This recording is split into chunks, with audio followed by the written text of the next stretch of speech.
안녕하세요. 영화평론가 이동진입니다. 스티븐 스필버그의 신작 파벨만스에 대해서 여러분들께 소개를 해드리고 또 해설할 수 있는 그런 시간을 맞이해서 무척이나 영광스럽게 생각합니다. 스필버그의 이 작품 파벨만스는 사실은 보기 전부터 무척이나 기대가 컸습니다. 근데 영화를 보고 나서는 제 기대보다도 훨씬 더 좋은 작품이어서 어떤 경이로운 감동 같은 것을 안게 되었고요. 올 최고의 작품들 중에 하나가 아닌가 생각이 듭니다. 일단 스티븐 스필버그에 대한 이야기를 드린다는 것은 좀 사족과도 같을 것 같습니다. 왜냐하면 너무 유명한 감독이기 때문인데 사실은 영화 역사상 뭐라고 할까요? 지금의 시스템을 만든 감독이기도 하고 우리가 블록버스터라는 말을 하게 될 때 실제로 블록버스터라는 그런 용어를 탄생하게 만든 최초 영화가 바로 1975년작 조스입니다. 이후에 여러분들이 잘 아시는 것 같은 E.T.라든지 주라기 공원이라든지 우주전쟁, 또 제가 특히 좋아하는 AI 같은 작품, 수많은 어떤 걸작들이 있을 텐데요. 그 뒤에 또 이 파벨만스가 제 개인적으로는 E.T. 그리고 또 AI와 함께 스필버그의 가장 뛰어난 영화가 되지 않나 이런 생각이 들 정도입니다.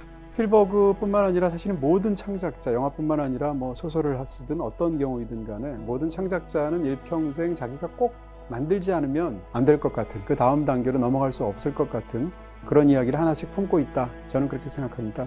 놀랍게도 스필버그는 영화를 만들기 60여 년 만에 그런 이야기를 마침내 꺼냈다라는 생각이 들고요. 그게 바로 파벨만스라는 생각이 듭니다. 네, 그렇기 때문에 스티븐 스필버그는 어떻게 생각하면 본인에게도 가장 편하기도 하고 일생의 친구이기도 하면서 무엇보다도 든든한 영화적 동지들이라고 하겠죠. 그런 스태프들과 함께 이 영화를 만들어냈습니다. 대표적으로 이 영화를 촬영한 사람은 벌써 쉰들러 리스트부터 시작해서 지금까지 거의 한 30여 년간 스필버그 영화들을 찍어오고 있는 현존한 최고의 촬영 감독 중에 한 명이죠. 야누스 카민스키입니다.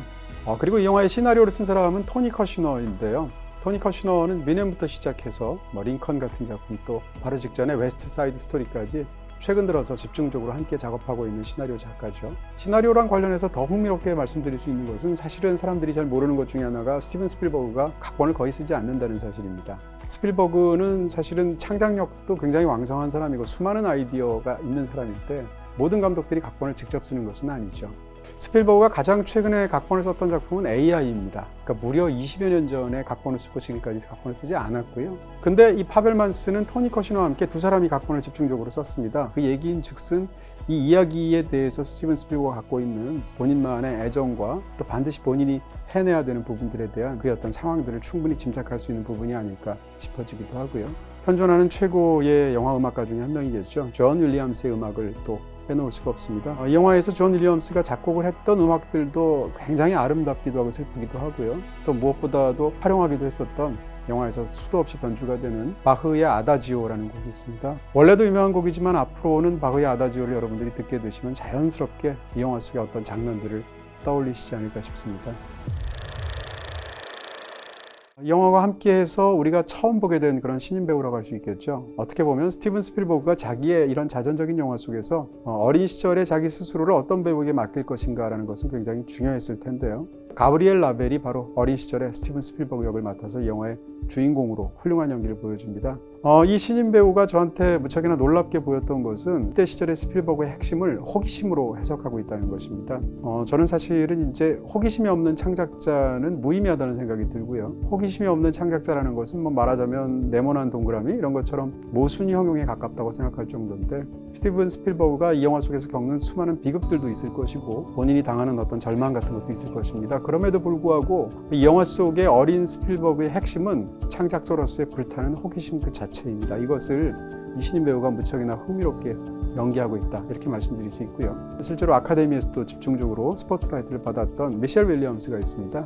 또 실제로 곡 중에 나타났던 두 캐릭터가 어떤 사람인가가 너무 중요할 텐데 미셸 윌리엄스는 그야말로 가둘 수 없는데 갇혀있는 사람처럼 영화에서 연기를 하고 있고요. 그런 어떤 굉장히 자유롭고 분방한 사람이고 예술가적인 기질을 타고나고 있고 영화에서 보면 어떤 토네이도가 마을을 휩쓰는 장면이 있습니다. 근데 보통 사람들이라면 토네이도를 보면 무서워서 집에 창문을 걸어 잠그고 그리고 안에 있을 것 같은데 엄마는 그렇지 않습니다. 젖먹이 아기를 아빠한테 맡기고 나머지 아이들을 차 뒤에 태운 다음에 토네이도를 더 가까이에서 제대로 보기 위해서 차를 몰고 가는 사람이죠. 그러다가 어느 순간까지 가게 되면 너무 위험해져서 못 가고 그때 어떤 말을 나지막하게 하는 유명한 굉장히 이 영화를 대표하는 장면이 있게 되는데요. 이 장면이 영화 속에 등장하는 이 미치라는 사람 그리고 그것을 연기해낸 미셸 윌리엄스가 어디에 토대해서 연기했는지를 명확하게 보여주죠. 이 엄마는 토네이도 앞에서 공포를 느끼기도 하지만 더 다가가서 그것을 보고 싶어 할 정도의 강렬한 충동을 느끼는 사람입니다.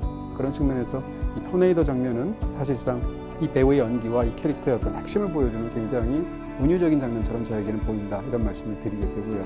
또 한 명의 사람은 폴 다노입니다. 아버지 역할을 맡고 있는데요. 사실은 폴 다노는 어떤 영화에 나와도 아무리 짧게 나와도 이 배우가 도드라져 보이는 스타일의 연기를 하는 사람입니다. 최근에 더 배트맨 같은 영화를 떠올리실 수도 있고요. 무엇보다도 There Will Be Blood 같은 영화에 나온 폴 다노의 강렬한 연기를 떠올릴 수 있겠죠. 근데 이 영화에서 스티븐 스필버그의 아버지 역을 맡아서 폴 다노는 평상시랑 완전히 다르게 연기합니다. 말하자면 이 영화 속에서 미치라는 엄마 역을 맡았던 미셸 윌리엄스가 굉장히 도드라진 그런 화려한 연기를 한다면, 상대적으로 폴 다노는 이 영화의 환경 자체이고 세계 자체인 연기를 하고 있습니다. 그렇게 스스로의 개성을 드러내기보다는 이 영화 속에서 뭐라고 할까, 이 모든 것을 품고 어떻게 생각하면 견디는 그런 역할을 굉장히 흥미롭게 하고 있다. 이렇게 배우들에 대해서도 말씀을 드릴 수가 있을 것 같습니다.